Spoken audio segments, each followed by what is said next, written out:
Guys welcome back to the channel. So finally ಇವತ್ತಿನ final SmackDown ಕೂಡ ಮುಗ್ದಿದೆ before SummerSlam. And ಎಂತ SmackDown ಗುರು ಯಪ್ಪ, ಇದ್ರ ಬಗ್ಗೆ ವಿಡಿಯೋ ಮಾಡಬೇಕು ಅಂತಾನೆ ನನಗೆ ಅನ್ನಿಸ್ತಾ ಇಲ್ಲ. ನಿಜವಾಗ್ಲೂ ಏನು ಕೂಡ ಯೂಸ್ ಆಗಲಿಲ್ಲ ಸಮ್ಮರ್ ಸ್ಲಾಮ್ಗೆ. ಈ ಒಂದು ಸ್ಮ್ಯಾಕ್ ಡೌನ್ಗಿಂತ ಏನು ಐಪು ಬರಲಿಲ್ಲ. ಸ್ಮ್ಯಾಕ್ ಡೌನ್ ಸುಮ್ಮನೆ ವೇಸ್ಟ್ ಅಂತ ನನ್ನ ಪ್ರಕಾರ ಅನ್ನಿಸ್ತಪ್ಪ. ಆದರೂ ಕೂಡ ಇವತ್ತು ಏನೇನಾಯ್ತು ಅಂತ ಸಂಪೂರ್ಣ ಮಾಹಿತಿನ ತಿಳಿಸ್ಕೊಡ್ತೀನಿ. ಬನ್ನಿ ವಿಡಿಯೋನ ಶುರು ಮಾಡೋಣ. ಶೋನ ಓಪನಿಂಗ್ ಅಲ್ಲಿ ನಿಮಗೆ ಫಿನ್ ಬ್ಯಾಲರ್ ಅವರ ಎಂಟ್ರಿ ನೋಡೋದಕ್ಕೆ ಸಿಗುತ್ತೆ. ನಮ್ಮ ಫಿನ್ ಬ್ಯಾಲರ್ ಅವರು ರಿಂಗಿಗೆ ಬರ್ತಾರೆ ಅಂಡ್ ಅವರಿಗೆ ಅದ್ಭುತವಾದ ಸಪೋರ್ಟ್ ಕೂಡ ಸಿಗ್ತಾ ಇರುತ್ತೆ. ಅವರು ಮೈಕ್ನ ತಗೊಂಡು ಹೇಳ್ತಾರೆ, ಸಮ್ಮರ್ ಸ್ಲಾಮ್ ಬಗ್ಗೆ ಮಾತಾಡ್ತಿದ್ವಿ ಅಂದ್ರೆ ನನಗೆ ಪ್ರತಿ ವರ್ಷನೂ ಕೂಡ 2016ರ ಸಮ್ಮರ್ ಸ್ಲಾಮ್ ಜ್ಞಾಪನಕ್ಕೆ ಬರುತ್ತೆ. ಯಾಕಂದ್ರೆ ಆ ವರ್ಷ ನನ್ನ ಕರಿಯರ್ನ ಬೆಸ್ಟ್ ಸಮ್ಮರ್ ಸ್ಲಾಮು, ಅದೇ ನನ್ನ ಕರಿಯರ್ನ ವರ್ಸ್ಟ್ ಸಮ್ಮರ್ ಸ್ಲಾಮು.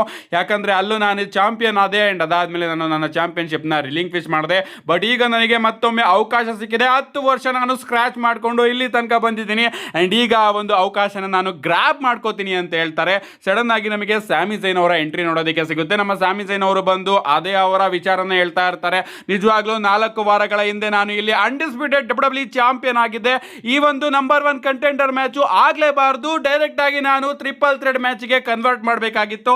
ಆ ಒಂದು ಕೋಡಿ ರೋಡ್ಸ್ ಹಾಗೆ ನಮ್ಮ CM ಪಂಕ್ ಅವರ ಮ್ಯಾಚ್ನ. ಬಟ್ WWE ಅವರು ಆ ರೀತಿ ಮಾಡಿಲ್ಲ. ನಾನಂತೂ ನಿನ್ನ ಸುಮ್ಮನೆ ಬಿಡೋದಿಲ್ಲ ಅಂತ ಮಾತಾಡ್ತಾ ಇರ್ತಾರೆ. ಇವರಿಬ್ರು ಕೂಡ ರಿಂಗ್ ಅಲ್ಲಿ ಇರಬೇಕಾದ್ರೆ ಹಿಂದೆ ನಮ್ಮ ಗಂತರ್ ಅವರು ಬಂದು ಫಿನ್ ಬ್ಯಾಲರ್ ಹಾಗೆ ಸ್ಯಾಮಿ ಝೈನ್ ಅವರ ಮೇಲೆ ಅಟ್ಯಾಕ್ ಮಾಡ್ತಾರೆ. ಮೈಕ್ ನ ತಗೊಂಡು ನೀವಿಬ್ರು ಕೂಡ ಕಚಡಗಳೇ, ಟ್ರಾಶ್, ನೀವಿಬ್ರು ಕೂಡ ನಂಬರ್ 1 ಕಂಟೆಂಡರ್ ಮ್ಯಾಚ್ ಅಲ್ಲಿ ಯಾಕಾದ್ರೂ ಇದಿರೋ ಅಂತ ಮಾತಾಡ್ತಾರೆ. ಸಡನ್ ಆಗಿ ನಮಗೆ ಆಡಮ್ ಪಿಯರ್ಸ್ ಹಾಗೆ ಸೆಕ್ಯೂರಿಟಿ ಗಾರ್ಡ್ಸ್ ಗಳ ಎಂಟ್ರಿ ನೋಡೋದಕ್ಕೆ ಸಿಗುತ್ತೆ. ಇವ್ರನ್ನ ನೋಡಿ ನಮ್ಮ ಗಂತರ್ ಅವರು ಆಡಮ್ ಪಿಯರ್ಸ್ ಅವರ ಬಳಿ ಹೋಗಿ ನಾನು ನಿನ್ ಮೇಲೂ ಕೂಡ ಅಟ್ಯಾಕ್ ಮಾಡ್ಬಿಡ್ತೀನಿ ಅಂತ ಮಾತಾಡ್ತಾ ಇರ್ತಾರೆ. ಹಿಂದೆ ನಮ್ಮ ಫಿನ್ ಬ್ಯಾಲರ್ ಅವರು ಬಂದು ಗಂತರ್ ಅವರ ಮೇಲೆ ಅಟ್ಯಾಕ್ ಮಾಡ್ತಾರೆ. ಈ ಒಂದು ಬ್ರಾಲಿಗೆ ನಮ್ಮ ಸ್ಯಾಮಿ ಝೈನ್ ಅವರು ಕೂಡ ಜಾಯ್ನ್ ಆಗ್ತಾರೆ. ಅಂಡ್ ಇದಾದ್ಮೇಲೆ ನಮಗೆ ನಿಕ್ ಆಲ್ಡಿಸ್ ಅವರ ಎಂಟ್ರಿ ಕೂಡ ನೋಡೋದಕ್ಕೆ ಸಿಗುತ್ತೆ. ನಿಕ್ ಆಲ್ಡಿಸ್ ಅವರು ಗಂಟರ್ ಅವರ ಮೇಲೆ ಅಟ್ಯಾಕ್ ಮಾಡ್ಕೊಂಡು ರಿಂಗ್ ಒಳಗಡೆ ಕರ್ಕೊಂಡು ಬರ್ತಾರೆ. ಒಂದು ಟೈಮಲ್ಲಿ ಪವರ್ ಬಾಂಬ್ನ ಹಾಕೋದಕ್ಕೆ ಹೋದಾಗ ಅದನ್ನು ಕೂಡ ಡಾಜ್ ಮಾಡಿ ನಮ್ಮ ನಿಕ್ ಆಲ್ಡಿಸ್ ಅವರೇ ಒಂದು ಲಾಕ್ನ ಕನೆಕ್ಟ್ ಮಾಡಿರ್ತಾರೆ. ಬಟ್ ಸೆಕ್ಯೂರಿಟಿ ಗಾರ್ಡ್ಸ್ಗಳು ಅದನ್ನ ಬ್ರೇಕ್ ಮಾಡಿದಾಗ ಫೈನಲ್ ಆಗಿ ನಮ್ಮ ಗಂತರ್ ಅವರು ನಿಕ್ ಆಲ್ಡಿಸ್ ಅವರಿಗೆ ಒಂದು ಬೂಟ್ನ ಕನೆಕ್ಟ್ ಮಾಡ್ತಾರೆ. ಅಂಡ್ ಇದಾದ್ಮೇಲೆ ಸೆಕ್ಯೂರಿಟಿ ಗಾರ್ಡ್ಸ್ಗಳು ನಿಕ್ ಆಲ್ಡಿಸ್ ಹಾಗೆ ಗಂತರ್ ಅವ್ರನ್ನ ದೂರ ಕರ್ಕೊಂಡು ಹೋಗ್ತಾರೆ. ಇಷ್ಟು ಸ್ಮ್ಯಾಕ್ ಡೌನ್ ನ ಓಪನಿಂಗ್ ಅಲ್ಲಿ ಆಗಿದ್ದು. ಅಂಡ್ ನಿಜವಾಗ್ಲೂ ಸಾಕಾಯ್ತು ಗುರು ನಂಗಂತೂ ನೋಡಿ. ಇದಾದ್ಮೇಲೆ ನಿಮಗೆ ಚೆಲ್ಸಿ ಗ್ರೀನ್ ಅಂಡ್ ಸ್ಟಿಫನಿ ಸ್ಟ್ಯಾಟನ್ ವರ್ಸಸ್ ಬಿಫ್ಯಾಬ್ ಹಾಗೆ ಮಿಚಿನ್ ಅವರ ನಡುವೆ ಒಂದು ಟ್ಯಾಗ್ ಟೀಮ್ ಮ್ಯಾಚ್ ನೋಡೋದಕ್ಕೆ ಸಿಗುತ್ತೆ. ರಿಂಗ್ ಸೈಡ್ ಅಲ್ಲಿ ನಮ್ಮ ಜೇಡ್ ಕಾರ್ಗಿಲ್ ಅವರು ಕೂಡ ಇರ್ತಾರೆ. ಇನ್ನು ಈ ಒಂದು ಮ್ಯಾಚ್ ಕಡೆ ಬರೋದಾದ್ರೆ ಮ್ಯಾಚ್ ಬೋರಿಂಗ್ ಆಗಿತ್ತು. ಅಂಡ್ ಈ ಒಂದು ಮ್ಯಾಚ್ ಅಲ್ಲಿ ನಮ್ಮ ಚೆಲ್ಸಿ ಗ್ರೀನ್ ಅವ್ರನ್ನ ಪಿನ್ ಮಾಡೋದ್ರ ಮುಖಾಂತರ ಬಿಫ್ಯಾಬ್ ಹಾಗೆ ಮಿಚಿನ್ ಅವರು ವಿನ್ ಆಗಿದ್ದಾರೆ. ಇದಾದ್ಮೇಲೆ ನಮ್ಮ ಜೇಡ್ ಕಾರ್ಗಿಲ್ ಅವರೆಲ್ಲ ಬಂದು ಇವ್ರ ಮೇಲೆ ಅಟ್ಯಾಕ್ ಮಾಡೋದಕ್ಕೆ ಶುರು ಮಾಡ್ತಾ ಇರ್ತಾರೆ. ಸಡನ್ ಆಗಿ ನಮಗೆ ಶೈಲ್ಡ್ ಫೈರ್ ಅವರ ಎಂಟ್ರಿ ನೋಡೋದಕ್ಕೆ ಸಿಗುತ್ತೆ. ಶೈಲ್ಡ್ ಫೈರ್ ಅವರು ಬಂದಾಗ ರಿಂಗ್ ಮೇಲ್ಗಡೆ ನಮ್ಮ ಜೇಡ್ ಕಾರ್ಗಿಲ್ ಅವರು ಮಾತ್ರ ಇರ್ತಾರೆ. ರಿಂಗ್ ಸೈಡ್ ಅಲ್ಲಿ ನಮ್ಮ ಸ್ಟಿಫನಿ ಸ್ಟ್ಯಾಟನ್ ಹಾಗೆ ಚೆಲ್ಸಿ ಗ್ರೀನ್ ಅವರು ಬಿಫ್ಯಾಬ್ ಹಾಗೆ ಮಿಚಿನ್ ಅವರ ಮೇಲೆ ಅಟ್ಯಾಕ್ ಮಾಡಿರ್ತಾರೆ. ನಮ್ಮ ಶೈಲ್ಡ್ ಫೈರ್ ಅವರು ಬಂದು ಜೇಡ್ ಕಾರ್ಗಿಲ್ ಅವರ ಮೇಲೆ ಅಟ್ಯಾಕ್ ಮಾಡಿ ಅವರನ್ನ ರಿಂಗ್ ಇಂದ ಹೊರಗಡೆ ಹಾಕ್ತಾರೆ. ಅಂಡ್ ರಿಂಗ್ ಮೇಲ್ಗಡೆ ಸ್ಟ್ಯಾಂಡ್ ಟಾಲ್ ಆಗಿ ನಿಂತ್ಕೋತಾರೆ. ಇದಾದ್ಮೇಲೆ ನಮಗೊಂದು ಇಂಟ್ರೆಸ್ಟಿಂಗ್ ವಿಡಿಯೋ ಪ್ಯಾಕೇಜ್ ನೋಡೋದಕ್ಕೆ ಸಿಗುತ್ತೆ. ಆ ಒಂದು ವಿಡಿಯೋ ಪ್ಯಾಕೇಜ್ ಅಲ್ಲಿ ಏನಿರುತ್ತೆ ಅಂದ್ರೆ ನಮ್ಮ ಟಲ್ಲಾ ಟೊಂಗಾ ಹಾಗೆ ಟಾಮಾ ಟೊಂಗಾ ಅವರ ಜೊತೆ ಅವರ ಫಾದರ್ ಹಾಕು ಅವರು ಕೂಡ ಇರ್ತಾರೆ. ಹಾಕು ಅವರ WWE ರಿಟರ್ನ್ ನಮಗೆ ನೋಡೋದಕ್ಕೆ ಸಿಕ್ಕಿದೆ. ಅಂಡ್ ಈಗ ನಮ್ಮ ಟಲ್ಲಾ ಟೊಂಗಾ ಹಾಗೆ ಟಾಮಾ ಟೊಂಗಾ ಅವ್ರನ್ನ ಮ್ಯಾನೇಜ್ ಮಾಡೋದಕ್ಕೆ ಖುದ್ದಾಗಿ ಅವರ ತಂದೆ ಹಾಕು ಅವರ ಎಂಟ್ರಿನೇ WWE ಕಂಪನಿಯಲ್ಲಿ ಆಗಿದೆ ಅಂತಾನೆ ಹೇಳ್ಬೇಕು. ನಾನು ಈ ಒಂದು ಟೈಮ್ ಅಲ್ಲಿ ನಮ್ಮ ಗೋಟ್ ಟೊಂಗಲ್ ಅವ್ರನ್ನ ಮಿಸ್ ಮಾಡ್ಕೋತಾ ಇದ್ದೀನಿ. ಅವರು ಕೂಡ ಇದ್ದಿದ್ರೆ ಚೆನ್ನಾಗಿರೋದು. ಇದಾದ್ಮೇಲೆ ನಮಗೆ R Truth and Damian Priest versus War Raiders ಅವರ ನಡುವೆ tag team champions versus tag team champions match ನೋಡೋದಕ್ಕೆ ಸಿಗುತ್ತೆ.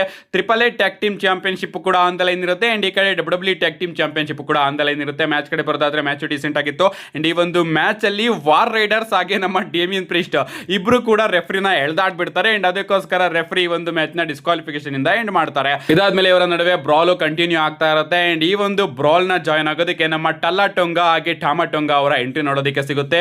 ಇವರಿಬ್ರು ಕೂಡ ಬಂದು ವಾರ್ ರೈಡರ್ಸ್ ಡೇಮಿಯನ್ ಪ್ರೀಸ್ಟ್ ಹಾಗೆ ಆರ್ಟ್ರೂತ್ ಅವರ ಮೇಲೆ ಬ್ರೂಟಲ್ ಆಗಿ ಅಟ್ಯಾಕ್ ಮಾಡಿರ್ತಾರೆ. ಅಂಡ್ ಹಾಕು ಅವರ ಜೊತೆ ರಿಂಗ್ ಮೇಲ್ಗಡೆ ಸ್ಟ್ಯಾಂಡ್ ಟಾಲ್ ಆಗಿ ನಿಂತ್ಕೋತಾರೆ. ನಿಜವಾಗ್ಲೂ ನೋಡ್ಬೇಕು ಈಗ ನಮ್ಮ ಟೊಂಗಾ ಬ್ರದರ್ಸ್ ಅವ್ರನ್ನ ಹಾಕು ಅವರು ಯಾವ ರೀತಿ ಮ್ಯಾನೇಜ್ ಮಾಡ್ತಾರೆ ಅಂತ. ಇದಾದ್ಮೇಲೆ ನಮಗೆ ಟ್ರಿಕ್ ವಿಲಿಯಂ ಹಾಗೆ ಬೇರಿಂಗ್ ಕಾರ್ಬಿನ್ ಅವರ ನಡುವೆ ಕೂಡ ಒಂದು ಸೆಗ್ಮೆಂಟ್ ನೋಡೋದಕ್ಕೆ ಸಿಗುತ್ತೆ. ನಮ್ಮ ಟ್ರಿಕ್ ವಿಲಿಯಂ ಅವರು ರಿಂಗ್ ಗೆ ಬಂದು ಬೇರಿಂಗ್ ಕಾರ್ಬಿನ್ ಅವರನ್ನ ಕಾಲ್ ಔಟ್ ಮಾಡ್ತಾರೆ. ನಮಗೆ ಬೇರಿಂಗ್ ಕಾರ್ಬಿನ್ ಅವರ ಎಂಟ್ರಿ ಕೂಡ ನೋಡೋದಕ್ಕೆ ಸಿಗುತ್ತೆ. ನಮ್ಮ ಟ್ರಿಕ್ ವಿಲಿಯಂ ಅವರು ಹೇಳ್ತಾ ಇರ್ತಾರೆ, ನೀನ್ ಏನೇ ಮಾಡಿದ್ರು ಕೂಡ ನಾನಂತ ನಿನ್ನ ಸೋಲಿಸ್ತೀನಿ, ನಿನ್ನ ತಲೆನ ಶೇವ್ ಮಾಡ್ಕೋ, ಆಮೇಲೆ ಪಾಲಿಶ್ ಮಾಡ್ಕೊಂಡು ಬಾ ಅಂತೆಲ್ಲ ಮಾತಾಡ್ತಾ ಇರ್ತಾರೆ. ಈ ಕಡೆ ನಮ್ಮ ಬೇರಿಂಗ್ ಕಾರ್ಬಿನ್ ಅವರು ನಿನ್ನನ್ನು ಕೂಡ ರೋಕಿ ಅಂಡ್ ನಾನು ನಿನ್ನನ್ನು ಸೋಲಿಸ್ತೀನಿ ಅಂತ ಹೇಳಿ ಹೋಗ್ತಾರೆ. ಅಂಡ್ ಟ್ರಿಕ್ ವಿಲಿಯಂ ನಿಜವಾಗ್ಲೂ ಅವರು ಮಾತಾಡ್ತಾ ಇದ್ರೆ ನನಗೆ ಲಾಸ್ಟ್ ಲೆಜೆಂಡ್ ಅವರು ಏನಾದ್ರು ಪ್ರೊಮೋ ಕಟ್ ಮಾಡ್ತಿದಾರ ಅನ್ನೋ ಫೀಲ್ ಬರ್ತಾ ಇದೆ. ಅಫ್ಕೋರ್ಸ್ ಟ್ರಿಕ್ ವಿಲಿಯಂ ಹಾಗೆ ನಮ್ಮ ಲಾಸ್ಟ್ ಲೆಜೆಂಡ್ ಇಬ್ರು ಕೂಡ ಹಸ್ಬೆಂಡ್ ಹಾಗೆ ವೈಫ್. ಬಟ್ ಟ್ರಿಕ್ ವಿಲಿಯಂ ಅವರು ಲಾಸ್ಟ್ ಲೆಜೆಂಡ್ ಅವರ ಗಿಮಿಕ್ ನ ಕೊಡ್ತಾ ಇದಾರಲ್ಲ, ಅವ್ರ ಪ್ರೋಮೋಸ್ ಎಲ್ಲ ನನಗೆ ಲಾಸ್ಟ್ ಲೆಜೆಂಡ್ ಅವರ ವಾಯ್ಸ್ ಕೇಳ್ದಂಗೆ ಆಗ್ತಾ ಆಗ್ತಾಯ್ತಲ್ಲ ಅಂತ ಫೀಲ್ ಬರ್ತಾ ಇತ್ತು.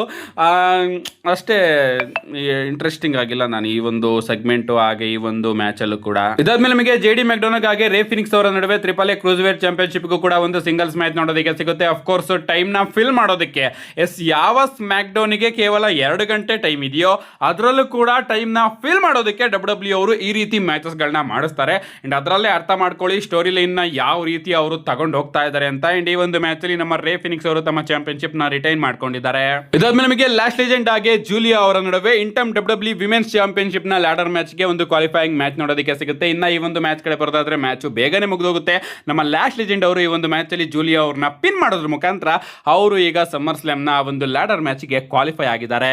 ಇದಾದ್ಮೇಲೆ ನಮಗೆ ಶೋನ ಮೈನ್ ಇವೆಂಟ್ ನೋಡೋದಕ್ಕೆ ಸಿಗುತ್ತೆ. ನಮ್ಮ ಅಮೆರಿಕನ್ ನೈಟ್ ಮೇರ್ ಕೋಡಿ ರೋಡ್ಸ್ ಅವರು ತನ್ನ ಎಂಟ್ರಿನ ಮಾಡ್ತಾ ಇರ್ತಾರೆ. ಅವ್ರ ಪಕ್ಕನೆ ನಮ್ಮ CM ಪಂಕ್ ಅವರು ಕೂಡ ನಡ್ಕೊ ಬಂದ್ಬಿಟ್ಟು ಆ ಒಂದು ಎಂಟ್ರೆನ್ಸ್ ಸ್ಟಾಪ್ ಮಾಡಿಸ್ತಾರೆ ಅಂತ ಹೇಳ್ಬೇಕು. ಇದಾದ್ಮೇಲೆ ಇವರ ನಡುವೆ ಮಾತುಕತೆ ನೋಡೋದಕ್ಕೆ ಸಿಗುತ್ತೆ. ಲೈವ್ ಇವೆಂಟ್ ಅಲ್ಲಿ ಇವರ ನಡುವೆ ಚಿಕ್ಕದಾಗಿ ಜಗಳ ಆಗಿರುತ್ತೆ. ಅದನ್ನೇ ಇವರೆಲ್ಲರೂ ಕೂಡ ತಗೊಂಡು ಬರ್ತಾರೆ. ಅದು ಮಿಸ್ಟೇಕಾ ಇದು ಮಿಸ್ಟೇಕಾ ಅಂತ. ಅಂಡ್ ಹಂಗೆ ನಾನು ನೀನು ಫ್ರೆಂಡ್ಸ್ ಹಿಂದೆ ಫ್ರೆಂಡ್ಸ್ ಆಗಿದ್ವಿ ಅಂತ ಹೇಳಿದಾಗ ನಮ್ಮ ಕೋಡಿ ರೋಡ್ಸ್ ಅವರು ನೀನು ಮುಂಚೆನೆ ಸ್ಟೇಟ್ಮೆಂಟ್ ನ ಕೊಟ್ಟಿದ್ದೆ, ನಾನಿಲ್ಲಿಗೆ ಫ್ರೆಂಡ್ಸ್ ನ ಮಾಡೋದಕ್ಕೆ ಬಂದಿಲ್ಲ, ಬದಲಿಗೆ ಮನಿ ಮಾಡೋದಕ್ಕೆ ಬಂದಿದ್ದೀನಿ ಅಂತ. ಅದಕ್ಕೆ ನಮ್ಮ CM ಪಂಕ್ ಅವರು ಹೇಳ್ತಾರೆ, ನಾನು ಇಲ್ಲಿಗೆ ಫ್ರೆಂಡ್ಸ್ ನ ಮಾಡೋದಕ್ಕೆ ಬಂದಿಲ್ಲ, ಬದಲಿಗೆ ಫ್ರೆಂಡ್ಸ್ ನ ಕಳ್ಕೊಳ್ಳೋದಕ್ಕೂ ಕೂಡ ಇಷ್ಟಪಡೋದಿಲ್ಲ ಅಂತ ಹೇಳ್ತಾರೆ. ಹೇಗಿತ್ತು ಗೊತ್ತಾ ಇವತ್ತಿನ ಇವರ ಸೆಗ್ಮೆಂಟು? ನೀ ನೋಡಿ ಬಾ ಹೊಡೆದಾಡೋಣ ಅಂತಾನೆ ಇವರಿಬ್ರು ಕೂಡ ಬ್ರಾಲ್ ಮಾಡೋದಕ್ಕೆ ಶುರು ಮಾಡ್ತಾರೆ. ಅಂಡ್ ಬ್ರಾಲ್ ಅಲ್ಲಿ ಒಂದು ಸೆಗ್ಮೆಂಟು ಎಂಡ್ ಆಗುತ್ತೆ. ನಿಜವಾಗ್ಲೂ ಗಾಯ್ಸ್ ಯಾವ ರೀತಿ ಸಮ್ಮರ್ ಸ್ಲಾಮ್ ನ ಮೈನ್ ಇವೆಂಟು ಯಾವ ರೀತಿ ಕಿತ್ತೋಗಿರೋ ರೀತಿ ಸ್ಟೋರಿ ಲೈನ್ ನ ನೀವು ತಗೊಂಡು ಬರಬಹುದು ಅಂತ ವಿಟ್ನೆಸ್ ಮಾಡಬೇಕು ಅಂದ್ರೆ ಈ ಒಂದು ಸ್ಟೋರಿ ಲೈನ್ ನ ಫಾಲೋ ಮಾಡಿ. One of the biggest summer slam main event fumble story line ಅಂತಾನೆ ಹೇಳ್ಬಹುದು. ಅದು ಕೂಡ CM ಪಂಕ್ ಹಾಗೆ ಕೋಡಿ ರೋಡ್ಸ್ ಅವ್ರನ್ನ ಇಟ್ಕೊಂಡು ನೀ ನೋಡಿ ಇಬ್ರು ಫ್ರೆಂಡ್ಸ್ ಆದ್ರೂ ಕೂಡ ಹೊಡೆದಾಡೋಣ ಸೇವೆನ್ ಅಂತೆಲ್ಲ ಕಿತ್ತಾಡ್ತಾ ಇದ್ದಾರೆ. ಯಪ್ಪ ಅನಿಸ್ತಾ ಇತ್ತು. ಅಂಡ್ ಅಂತೂ ಇಂತೂ ಇವತ್ತಿನ ಸ್ಮ್ಯಾಕ್ ಡೌನ್ ನಾನು ನೋಡಿ ಮುಗಿಸೇ ಇವತ್ತಿನ ಈ ಒಂದು ಸ್ಮ್ಯಾಕ್ ಡೌನ್ಗೆ ನಾನು 0 ರೇಟಿಂಗ್ ನ ಕೊಡ್ತಾ ಇದ್ದೀನಿ. ಯಾಕಂದ್ರೆ ಏನು ಕೂಡ ಚೆನ್ನಾಗಿಲ್ಲ. ಇಷ್ಟ ಆಗಿದ್ದೇನು ಗೊತ್ತಾ, ನಮ್ಮ ಹಾಕೋ ಅವ್ರನ್ನ WWE ಅವರು ಕರ್ಕೊಂಡು ಬಂದ್ರಲ್ಲ ಅದೊಂದೇ ಇಷ್ಟ ಆಗಿದ್ದು. ಅದನ್ನ ಬಿಟ್ರೆ ಮೈನಸ್ ಏನು ಕೂಡ ಇರಲಿಲ್ಲ ಇವತ್ತಿನ ಸ್ಮ್ಯಾಕ್ ಡೌನ್ ನಲ್ಲಿ. ನಿಮ್ಗೆ ಅನಿಸ್ತಪ್ಪ ಇವತ್ತಿನ ಸ್ಮ್ಯಾಕ್ ಡೌನ್? ನಿಮ್ಮ ಅನಿಸಿಕೆನ ಕಮೆಂಟ್ ಮಾಡಿ ಅಂತ ಹೇಳ್ತಾ see you guys in my next video.